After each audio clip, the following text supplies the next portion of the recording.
Hi, ನಾನು ಹರ್ಷ from Kannada Vilas. ನೀವೀಗ ನೋಡ್ತಾ ಇದ್ದೀರಾ T V S iQube S ವೇರಿಯಂಟಿನ ರಿವ್ಯೂ. ಸೊ ಈ ಒಂದು ಗಾಡಿ ಬಗ್ಗೆ ಈ ವಿಡಿಯೋದಲ್ಲಿ ಪೂರ್ತಿ ತಿಳ್ಕೊಳ್ಳೋಣ. ನೀವು ನಮ್ಮ ಚಾನಲ್ನ ಸಬ್ಸ್ಕ್ರೈಬ್ ಮಾಡ್ಕೊಂಡಿಲ್ಲ ಅಂದರೆ ಸಬ್ಸ್ಕ್ರೈಬ್ ಮಾಡ್ಕೊಳ್ಳಿ ಮತ್ತು ಬೆಲ್ ಐಕಾನ್ ಕೂಡ ಕ್ಲಿಕ್ ಮಾಡ್ಬೋದು.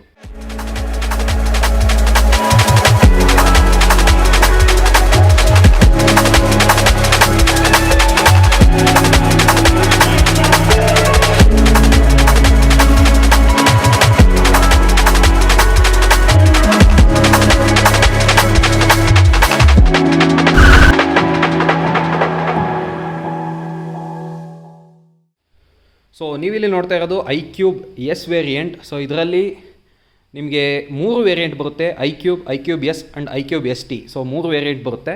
ಈ 3 ವೇರಿಯಂಟ್ನಲ್ಲಿ ಇದು ಮಿಡ್ ವೇರಿಯಂಟ್. ನಂತರ ಈ ಫೆಂಡರ್ ಏನಿದೆ ಇದು ಸ್ವಲ್ಪ ದೊಡ್ಡದಾಗಿದೆ. iQube ಎಸ್ ವೇರಿಯಂಟ್ನಲ್ಲಿ ಮತ್ತು ST ವೇರಿಯಂಟ್ನಲ್ಲಿ ಸ್ವಲ್ಪ ಲೆಂತಿಯಾಗಿರುತ್ತೆ. ಬೇಸ್ ವೇರಿಯಂಟ್ನಲ್ಲಿ ಸ್ವಲ್ಪ ಸಣ್ಣ ಇರುತ್ತೆ, ಸ್ವಲ್ಪ ಲೆಂತ್ ಸ್ವಲ್ಪ ಕಮ್ಮಿ ಇರುತ್ತೆ, ಇಷ್ಟಕ್ಕೆ ಸ್ಟಾಪ್ ಆಗುತ್ತೆ.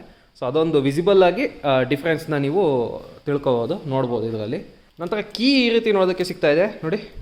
So just A flip key. ನಂತರ ಫ್ರಂಟಲ್ಲಿ LED ಟೆಕ್ ಅಂತ ಬರೆದಿರುವಂತಹ LED ಲೈಟ್ಸ್, ಹೆಡ್ಲೈಟ್ಸ್ನ ನೋಡ್ಬೋದು. ಎರಡು ಲೋ ಬೀಮ್ ಇದೆ, ಮಧ್ಯದಲ್ಲಿ ಹೈ ಬೀಮ್ ಇದೆ.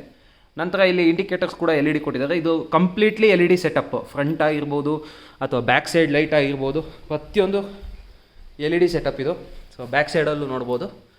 ಫ್ರಂಟಿನ ನೋಡಿದ್ರೆ ಇಲ್ಲಿ ಟೈರ್ ಸೆಕ್ಷನ್ ನೋಡ್ಬೋದು. 12 ಇಂಚಿನ ಅಲಾಯ್ ವೀಲ್ಸು, 90 ಸೆಕ್ಷನ್ ಟೈರ್ಸ್. ಇದು 90x90 12 inch diamond cut alloy ವೀಲ್ಸ್ನ ನೋಡ್ಬೋದು.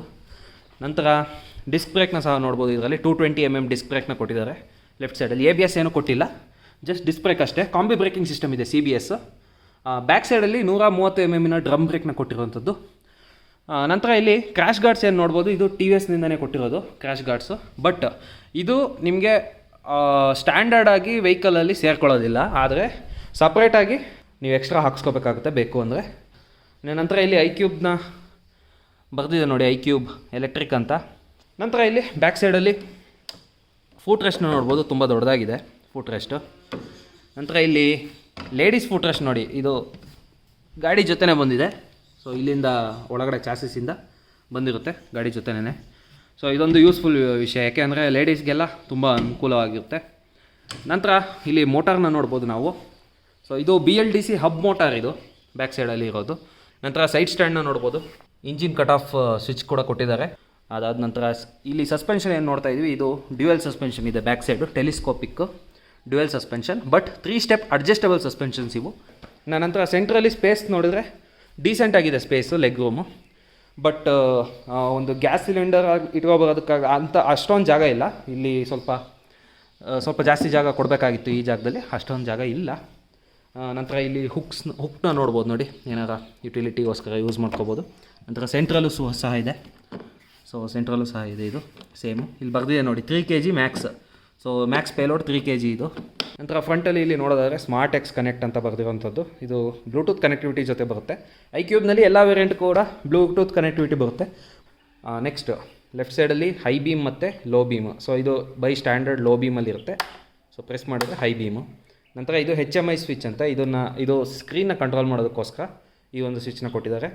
ನಂತರ ಇದು ಇಂಡಿಕೇಟರ್ ಬಟನ್ನ. ನಂತರ ಇಲ್ಲಿ ಪಾರ್ಕಿಂಗ್ ಬಟನ್ ಸಪ್ರೇಟ್ ಆಗಿದೆ. ನಂತರ ಮೋಡ್ ಇದರಲ್ಲಿ 2 ಮೋಡ್ ಇದೆ, ಈಕೋ ಮತ್ತು ಪವರ್ ಮೋಡ್. ಸೊ ಅದನ್ನು ಸ್ವಿಚ್ ಮಾಡ್ಕೊಳ್ಳೋದಕ್ಕೋಸ್ಕರ ಮತ್ತು ಗಾಡಿ ಆನ್ ಮಾಡ್ಬೇಕಾದ್ರೆ ಈ ಒಂದು ಬಟನ್ನ ಯೂಸ್ ಮಾಡಬೇಕಾಗುತ್ತೆ. ಸೊ ವೆಹಿಕಲ್ನ ಆನ್ ಮಾಡಿದ ತಕ್ಷಣ ಈ ರೀತಿಯಾಗಿ ಬೀಪ್ ಸೌಂಡ್ ಬರುತ್ತೆ.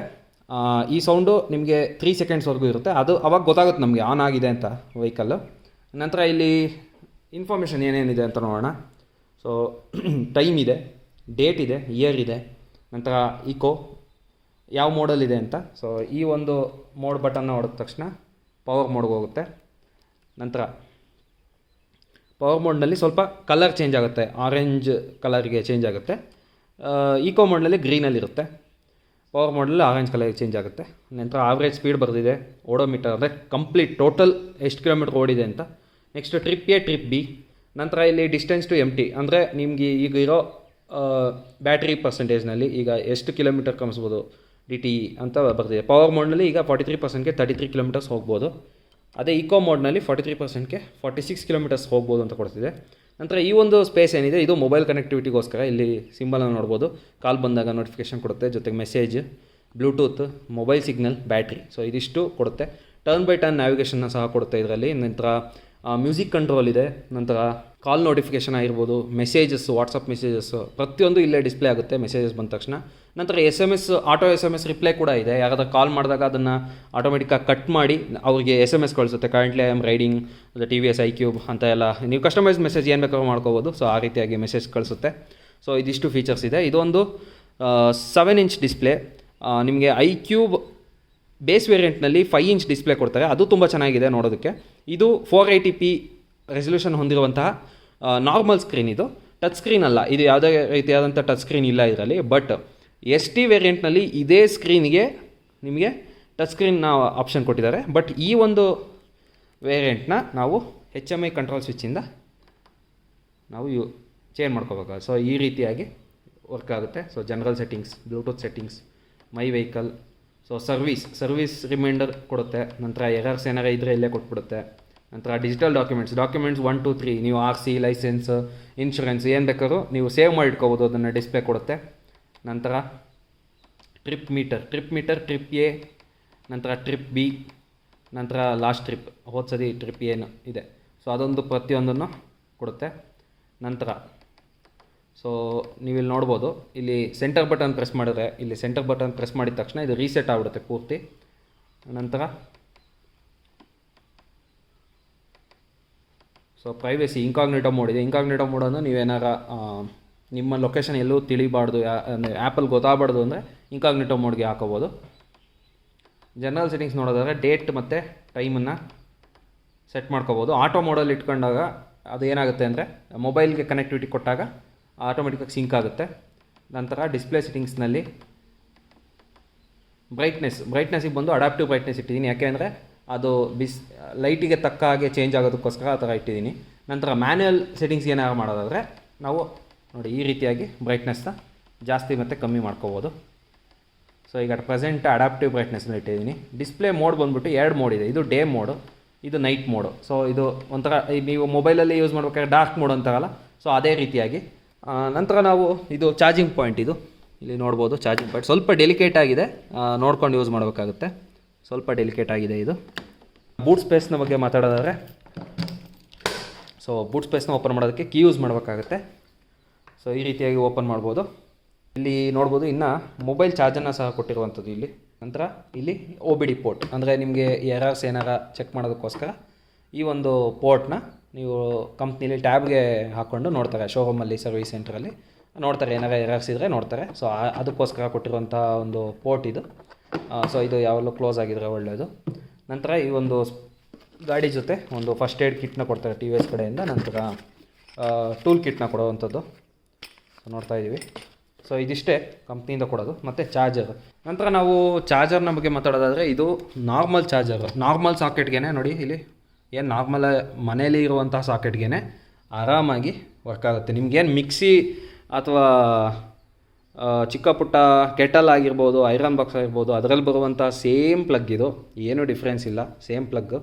ಸೊ ನಾರ್ಮಲ್ ಸಾಕೆಟ್ಗೆ ಹಾಕೋಬೋದು. ಸೊ ಇಷ್ಟು ಲೆಂತ್ ಇದೆ ಚಾರ್ಜರು. ನಂತರ ಈ ಒಂದು ಚಾರ್ಜರ್ ಏನು ನೋಡ್ತಾ ಇದ್ದೀವಿ, ಇದರಲ್ಲಿ ಫ್ಯಾನ್ನ ಕೊಟ್ಟಿರುವಂಥದ್ದು. ಯಾಕೆ ಅಂದರೆ ಒಂದು ಚಾರ್ಜರ್ನ ಕೂಲ್ ಮಾಡೋದಕ್ಕೋಸ್ಕರ ಫ್ಯಾನ್ ಕೊಟ್ಟಿದ್ದಾರೆ. ಇದೊಂದು ಚಾರ್ಜರ್ನ ಇನ್ಪುಟ್. ಸೊ ಈ ಒಂದು ಪ್ಲಗ್ನ ನೋಡ್ತಾ ಇದ್ದೀವಿ ನೋಡಿ. ಸೊ ಇಲ್ಲಿ ಚಾರ್ಜರ್ ಏನಿದೆ, ಈ ಒಂದು ಮಾರ್ಕ್ನ ನಾವು ಈ ಜಾಗದಲ್ಲಿ ಓಪನ್ ಮಾಡಿದಾಗ ಇಲ್ಲಿ ಸ್ಪೇಸ್ ಇರುತ್ತೆ. ಸೊ ಈ ಸ್ಪೇಸ್ ಈ ಒಂದು ಲೋಗೋ ಏನಿದೆ ಆ ಲೋಗೋಗೆ ಹೋದರೆ ಇಲ್ಲಿ ಲಾಕ್ ಆಗುತ್ತೆ, ಸೌಂಡ್ ಬರುತ್ತೆ. ಸೊ ಲಾಕ್ ಆಗಿದೆ ಅಂತ ಅರ್ಥ. ನಂತರ ಚಾರ್ಜರ್ ಸ್ಪೆಸಿಫಿಕೇಷನ್ಸ್ ಬಂದು 650 ವ್ಯಾಟಿನ ಚಾರ್ಜರ್ ಇದು, ಇವಾಗ ಏನು ನೋಡ್ತಾ ಇದ್ದೀರಾ ಇದು. ನಂತರ ಚಾರ್ಜಿಂಗ್ ಟೈಮ್ ಬಂದುಬಿಟ್ಟು ಇದರಲ್ಲಿ ಅಪ್ರಾಕ್ಸಿಮೇಟ್ಲಿ 4.5 ಗಂಟೆಗಳ ಕಾಲ ಚಾರ್ಜ್ ಹಾಕಬೇಕಾಗುತ್ತೆ ಫುಲ್ ಚಾರ್ಜ್ ಮಾಡೋದಕ್ಕೋಸ್ಕರ. ನಂತರ ಇದರ ಒಂದು ಮೋಟಾರ್ ಏನು ನೋಡ್ತಾ ಇದ್ದೀವಿ, ಆಗಲೇ ಹೇಳಿದಾಗೆ ಇದು hub motor, BLDC hub motor. ಇದರ ಔಟ್ಪುಟ್ ಪವರ್ ಬಂದ್ಬಿಟ್ಟು ಇದು ರೇಟಿಂಗ್ ಪ್ರಕಾರ 3 ಕಿಲೋವ್ಯಾಟ್ಸ್ ಔಟ್ಪುಟ್ ಕೊಡುತ್ತೆ.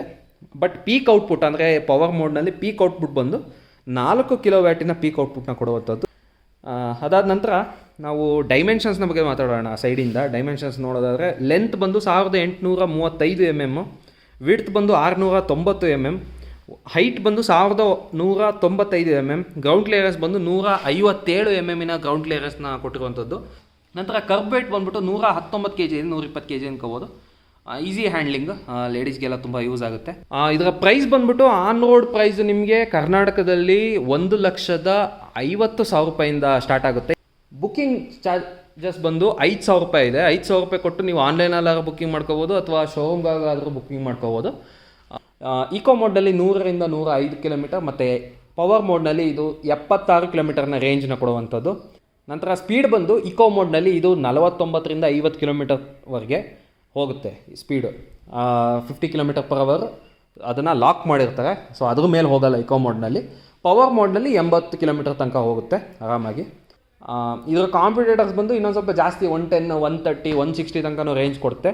ಬಟ್ ಈ ಒಂದು ಕಂಫರ್ಟ್ ವಿಷಯಕ್ಕೆ ಬಂದಾಗ ಒಂದು ಫ್ಯಾಮಿಲಿ ಗಾಡಿ, ಲೇಡೀಸ್ ಆರಾಮಾಗಿ ಕೂತ್ಕೋಬೋದು, ಫುಟ್ ರೆಸ್ಟ್ ಇದೆ, ಮತ್ತು ಓಡಿಸೋದಕ್ಕೆ ಈಸಿ ಆಗಿರ್ಬೋದು, ಸಿಂಪಲ್ ಆಗಿರಬೇಕು, ತುಂಬ ಕಾಂಪ್ಲಿಕೇಟೆಡ್ ಆಗಿರಬಾರ್ದು ಯೂಸ್ ಮಾಡೋದಕ್ಕೆ ಅಂದರೆ ಆರಾಮಾಗಿ TVS iQube ಹೋಗ್ಬೋದು, ಒಂದು ಸ್ಟ್ಯಾಂಡರ್ಡ್ ಗಾಡಿ. ಕಾಂಪಿಟೇಟರ್ಸ್ ಬಂದು Ather 450X ಇದೆ, ಓಲಾ S1 Pro ಇದೆ, ನಂತರ ನಿಮಗೆ ಹೀರೋ ವಿಡಾ V1 ಇದೆ, ಇನ್ನು ಹೀರೋ ಎಲೆಕ್ಟ್ರಿಕ್, ಆಂಪಿಯರ್, ತುಂಬ ಗಾಡಿಗಳಿದ್ದಾವೆ. ಸೊ ಇದಿಷ್ಟು ಈ ಒಂದು iQube ಎಲೆಕ್ಟ್ರಿಕ್ ಎಸ್ಸಿನ ರಿವ್ಯೂ. ಸೊ ನಿಮಗೆ ಒಂದು ವಿಡಿಯೋ ಇಷ್ಟ ಆದಲ್ಲಿ ಲೈಕ್ ಮಾಡಿ, ಶೇರ್ ಮಾಡಿ ಮತ್ತು ನಮ್ಮ ಚಾನಲ್ನ ಸಬ್ಸ್ಕ್ರೈಬ್ ಮಾಡಿ. ಈ ಒಂದು ವಿಡಿಯೋನ ಆದಷ್ಟು ಶೇರ್ ಮಾಡಿ, ನಿಮ್ಮ ಫ್ರೆಂಡ್ಸ್ಗೂ ತಿಳಿಸಿ.